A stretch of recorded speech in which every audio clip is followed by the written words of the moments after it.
प्यारे बच्चों, अब हम घेरनी पर आधारित कुछ अंकित प्रश्न हल करेंगे। तो चलिए देखते हैं। ये पहला क्वेश्चन हमारा है कि 2 किलोग्राम तथा 3 किलोग्राम के दो पिंड हल्की डोरी से चित्रानुसार लटके हुए हैं। एक हल्की डोरी है, इससे 2 किलोग्राम और 3 किलोग्राम के पिंड लटके हुए हैं। डोरी घर्षणहीन घेरनी पर से होकर गुजरती है। डोरी जो है घर्षणहीन घेरनी पर से गुजर रही है। यदि घेरनी 5 मीटर प्रति सेकंड स्क्वायर के त्वरण से ऊपर उठाई जाती है तो डोरी में तनाव बल की गणना कीजिए। डोरी यदि जो घेरनी जो है पूरा ये 5 मीटर प्रति सेकंड स्क्वायर के त्वरण से ऊपर उठाई जा रही है, तो डोरी में तनाव बल की गणना करनी है।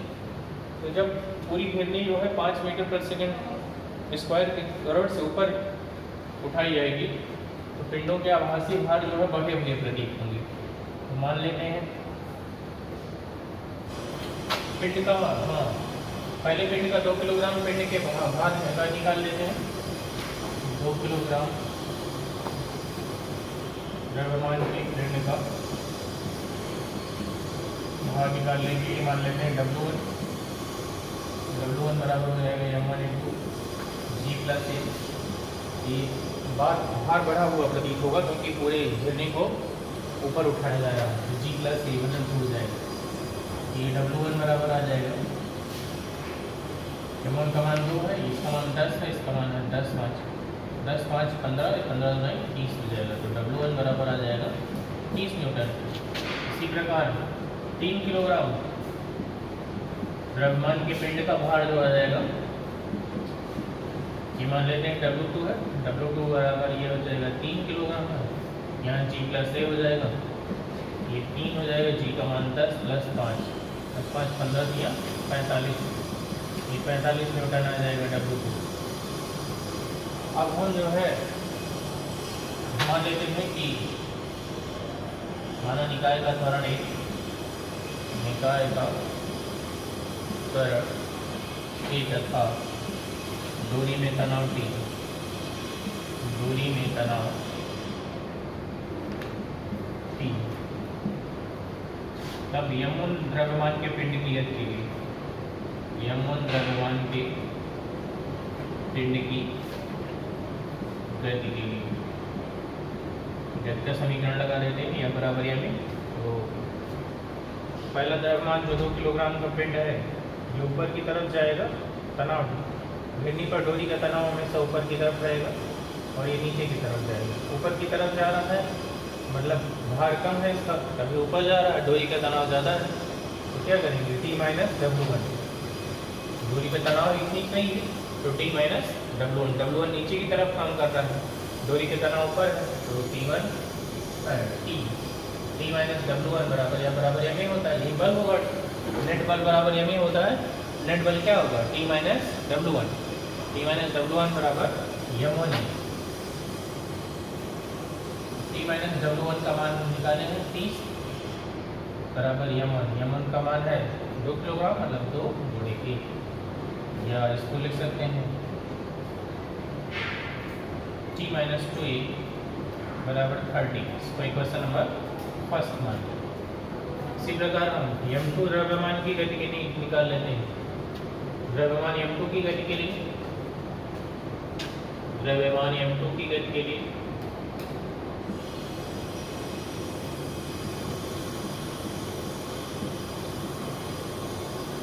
ये दूसरे द्रव्यमान की गति के लिए इसका ये चूंकि मतलब भारी पिंड है, ये नीचे की तरफ जाएगा मतलब नीचे वाला भार इसका ज़्यादा है तो इसके भार में से तनाव घटा देंगे, ये नेट बल आएगा। तो W2 - T बराबर m2a इसका होगा। तो W2 का मान 45 हम निकालें।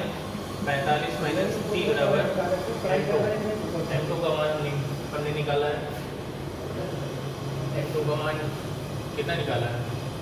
m2 बराबर 3 किलोग्राम है T, या इसको हम लिख सकते हैं -3a - T बराबर E -45। इसको इक्वेशन नंबर 2 मान लेते हैं। अब समीकरण 1 और 2 को हम ऐड कर देंगे 1 + 2 से। समीकरण 1 और 2 को आउट कर देंगे, टी प्लस है, ये टी माइनस है, कैंसिल हो जाएगा और ये दोनों का चिन्ह माइनस जुड़ जाएंगे, 3 2 5, ये -5 ये बराबर आ जाएगा, -5 ये बराबर ये 45 में से 30 जाएगा, तो 45 में से 30 घटा देंगे तो 5 होगा यहाँ पे और 4 में से 3 जाएगा, 1 हो जाएगा, चिन्ह बड़े वाले का रहेगा, माइनस माइनस माइनस कट जाएगा, ए बराबर आ जाएगा 3 मीटर पर सेकेंड स्क्वायर। अब ए का मान हम समीकरण 1 में रख देंगे, ए का मान समीकरण 1 में रख देंगे तो टी माइनस 2 इंटू 3 बराबर 30, टी माइनस 6 बराबर 30, टी बराबर 30 और 6 36 न्यूटन, ये आंसर हो जाएगा।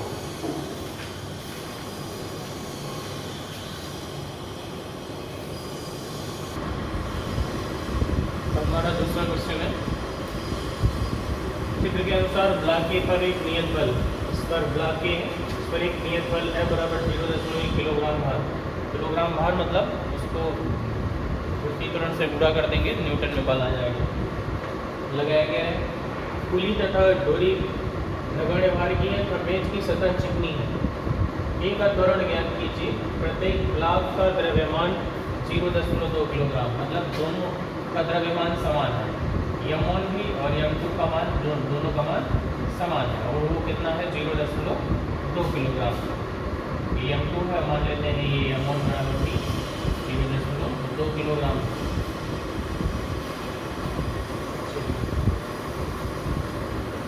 मान लेते हैं त्वरण जो है इसका त्वरण नीचे की तरफ है,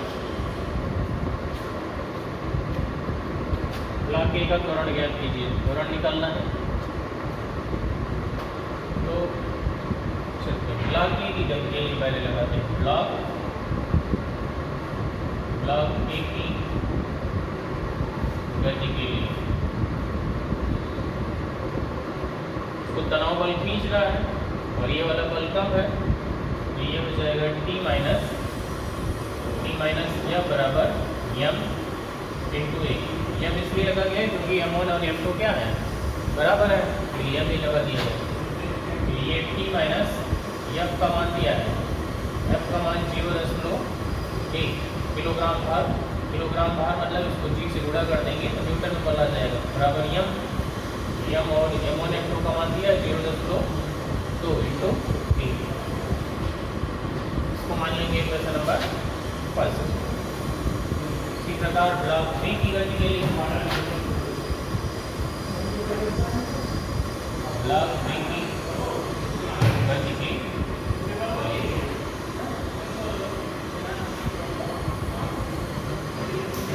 ब्लॉक बी की गति के लिए इसका भार नीचे काम करेगा,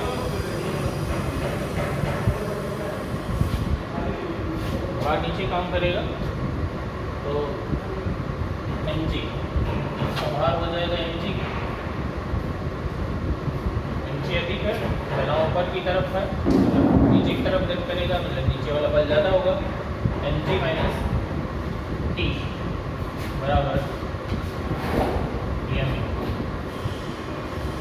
mg माइनस टी बराबर m। तो m का मान दिया 0.2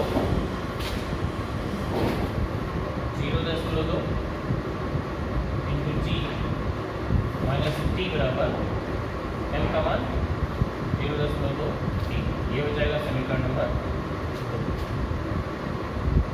समीकरण 1 और 2 को ऐड कर देंगे, समीकरण 1 प्लस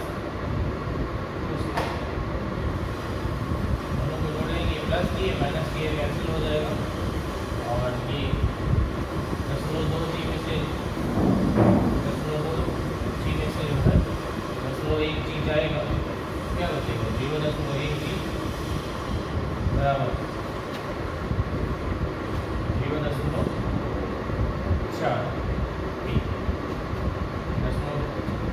समान अंक के हटा दें, सी बराबर आ जाएगा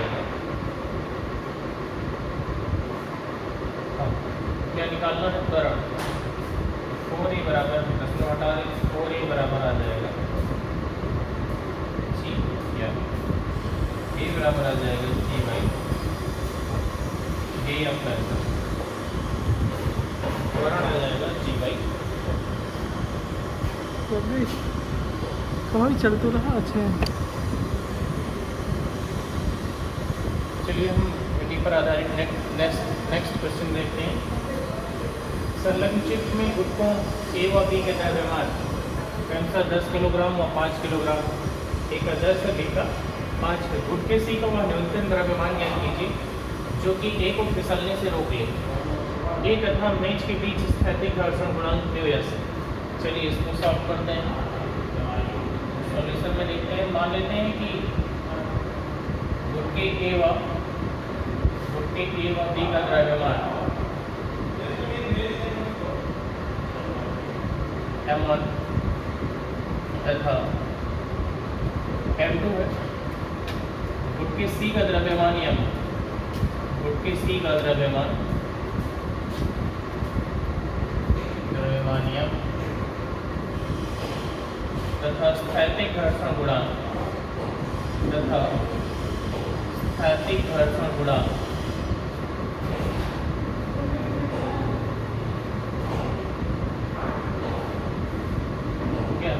Fs कह रहा है कि सी को न्यूनतम द्रव्यमान ज्ञात कीजिए जो ए को फिसलने से रोक ले, मतलब पिंड संतुलन में है, कोई भी गति नहीं कर रहा है।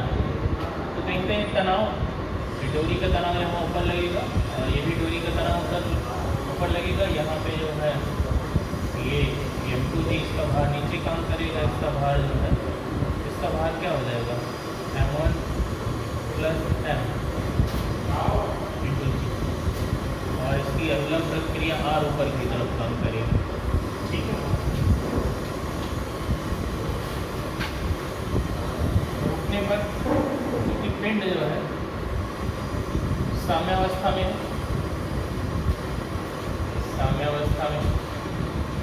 अतः प्रत्येक पिंड पर नेट बल शून्य होगा। प्रत्येक पिंड पर नेट बल क्या होगा?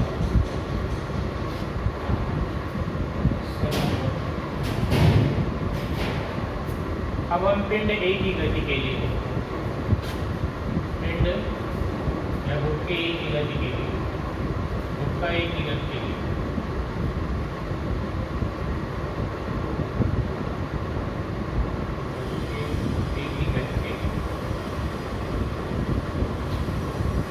घर्षण बल लगेगा, घर्षण बल इधर तनाव बल के विपरीत दिशा में लगेगा, मतलब घर्षण बल Fs इधर लगेगा। ठीक है, तो T बराबर हो जाएगा, T बराबर क्या हो जाएगा Fs, T - Fs बराबर 0, नेट बल शून्य होगा, चाहे कर सकते हैं T - Fs बराबर 0 या T बराबर Fs, क्योंकि गति नहीं हो रही, दोनों बल बराबर होंगे। और हम जानते हैं कि Fs बराबर होता है μs × R। तो और हाँ, ये ऊपर नीचे भी नहीं कर रहा है, तो ये लिखेंगे R बराबर M + M1 × यह विलंब प्रक्रिया इसके बराबर होगी। T बराबर होता है, Fs बराबर होता है μs × R। ये घर्षण वाले चैप्टर में हम ये फार्मूला पढ़ेंगे। Fs बराबर μs × R। T बराबर हो जाएगा μs × R बराबर यहाँ पे लिख देंगे M + M1 × G। इसको मान लेते हैं क्वेश्चन नंबर 1। अब हम गुटके बी की गति के लिए लिख लेते हैं। गुटके बी की गति के लिए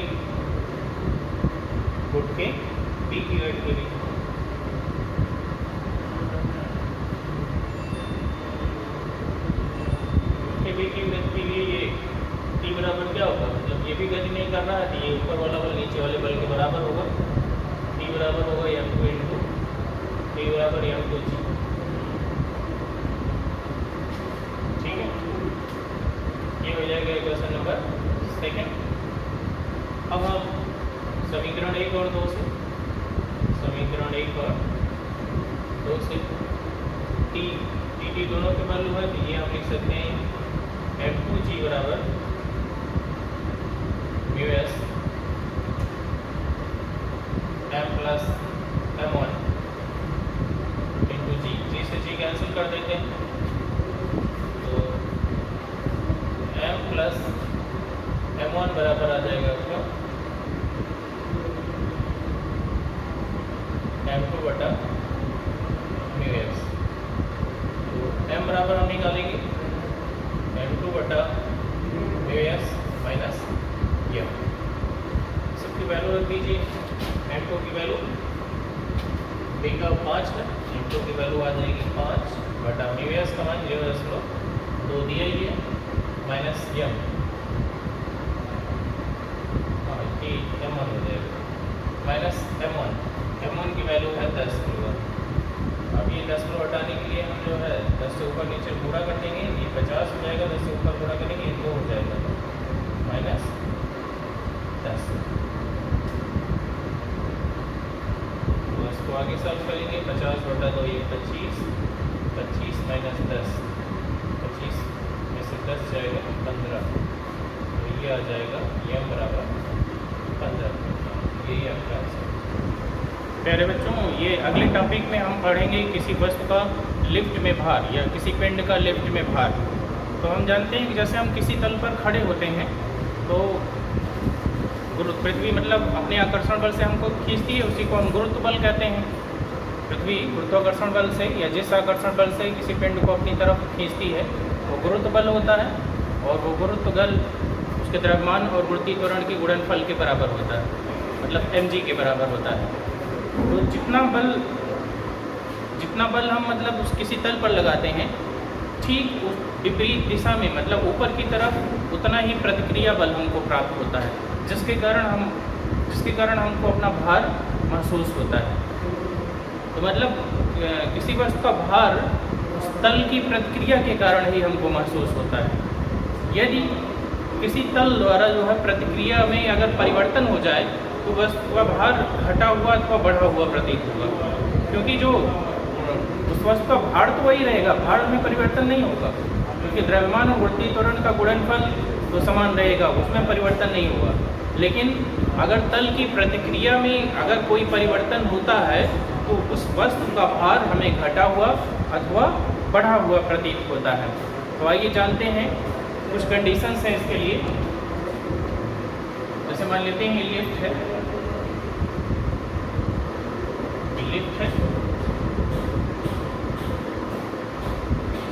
और लिफ्ट में एक मशीन लगा देते हैं हम, और इस पर कोई वस्तु रखी है, मान लेते हैं कोई आदमी है।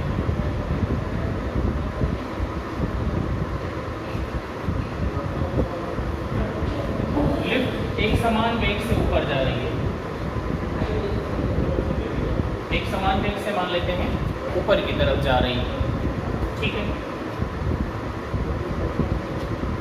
तो तल की प्रतिक्रिया जो है ये ऊपर की तरफ काम करती है, और इसका भार जो है mg नीचे की तरफ काम करता है। तल की प्रतिक्रिया ऊपर की तरफ काम करती है और भार mg नीचे की तरफ काम करता है। तो इसमें क्या होगा, जो है हम परिणामी बल बराबर नेट बल निकाल लेते हैं। परिणामी बल बराबर m × a होगा। तो मान लेते हैं पहली कंडीशन है, जब लिफ्ट एक समान वेग से ऊपर की तरफ जा रही है,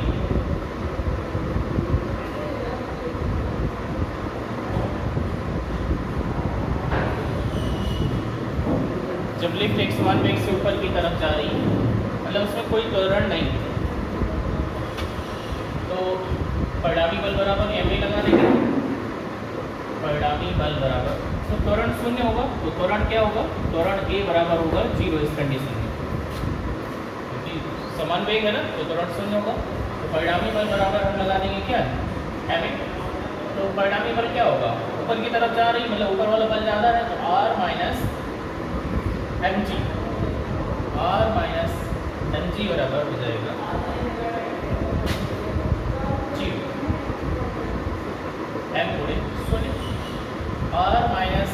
mg बराबर क्या आ जाएगा 0 या r बराबर क्या आ जाएगा mg, मतलब प्रतिक्रिया बल उसके भार के बराबर है। मतलब ये प्रतिक्रिया बल जो है ऊपर की तरफ, प्रतिक्रिया बल बराबर क्या है भार। प्रतिक्रिया बल जब भार के बराबर है तो वस्तु का भार उसके भार के बराबर प्रतीत होगा, मतलब ना घटा हुआ प्रतीत होगा और ना ही बढ़ा हुआ प्रतीत होगा। तो लिफ्ट जब एक समान वेग से ऊपर जा रही है अथवा एक समान वेग से नीचे आ रही है या रुकी हुई है, उस कंडीशन में वस्तु का भार उसके वस्तु का आभासी भार उस वस्तु के भार के बराबर होगा। दूसरी कंडीशन है जब लिफ्ट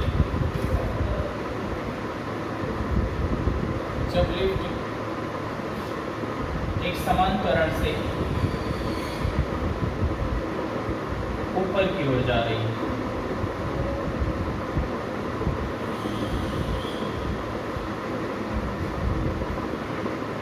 जब लिफ्ट एक समान त्वरण से ऊपर की ओर जा रही है तो ये लिफ्ट है।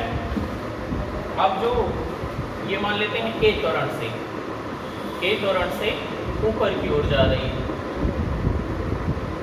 तो ठीक है, जब ऊपर की ओर जा रही है मतलब ऊपर वाला बल अधिक है और नीचे वाला बल कम है, तो इसमें भी परिणामी बल बराबर एम लगा देते हैं, फार्मूला वाली लगाते हैं। परिणामी बल मतलब नेट बल, परिणामी बल इक्वल टू एम लगा देते हैं।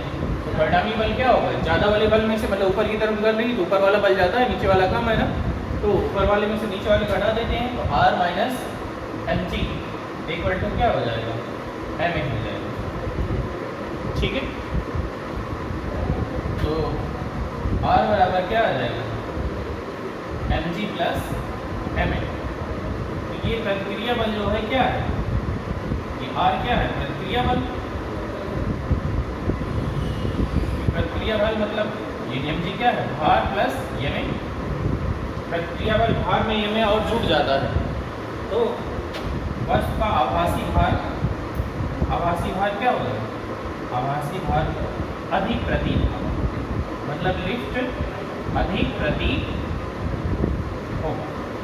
मतलब लिफ्ट अगर एक समान त्वरण से ऊपर की तरफ गति कर रही है तो उसमें खड़े हुए व्यक्ति का भार उसके वास्तविक भार से ज़्यादा प्रतीत होगा। मतलब अगर हम एक वेइंग मशीन रख दें जो हमारा वेट बताती है, तो हमें भार जो है हमारे वास्तविक भार से ज़्यादा प्रतीत होगा, क्योंकि mg प्लस ma आ गया है, तो हमें जोड़ देंगे उतना भार अधिक प्रतीत होगा। तीसरी कंडीशन हम देखते हैं, चलिए तीसरी कंडीशन में हम देखेंगे जब लिफ्ट एक समान त्वरण से नीचे की ओर गति कर रही है। तीसरी कंडीशन में है जब लिफ्ट एक समान त्वरण से नीचे की ओर गति कर रही है,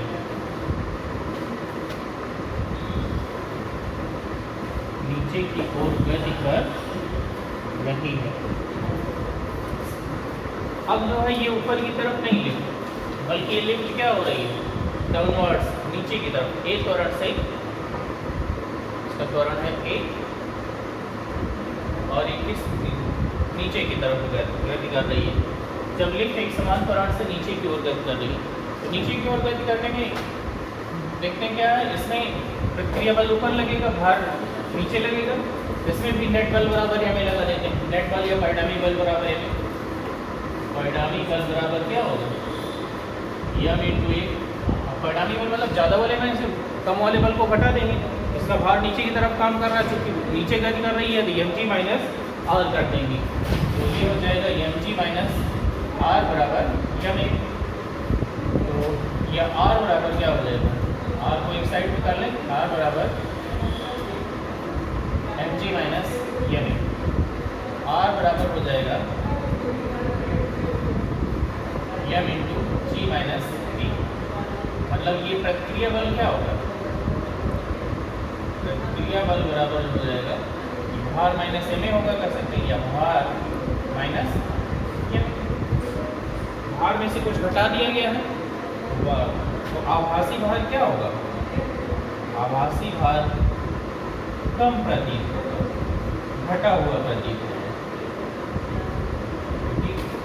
वास्तविक भार तो mg है, mg में से हमें घटा दिया है, तो आभासी भार क्या होगा? घटा हुआ प्रतीत होगा या कम प्रतीत होगा। जब लिफ्ट एक समान त्वरण से नीचे की तरफ आएगी, व्यक्ति का भार घटा हुआ प्रतीत होगा। चलिए चौथी कंडीशन हम देखते हैं, फोर्थ कंडीशन। फोर्थ कंडीशन में जब लिफ्ट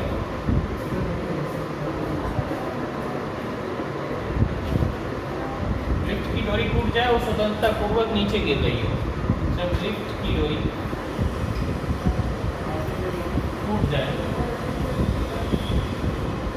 तथा वह स्वतंत्रता पूर्वक नीचे गिर रही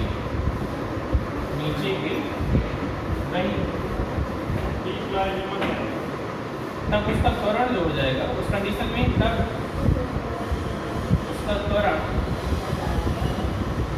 ए बराबर क्या हो जाएगा? जी।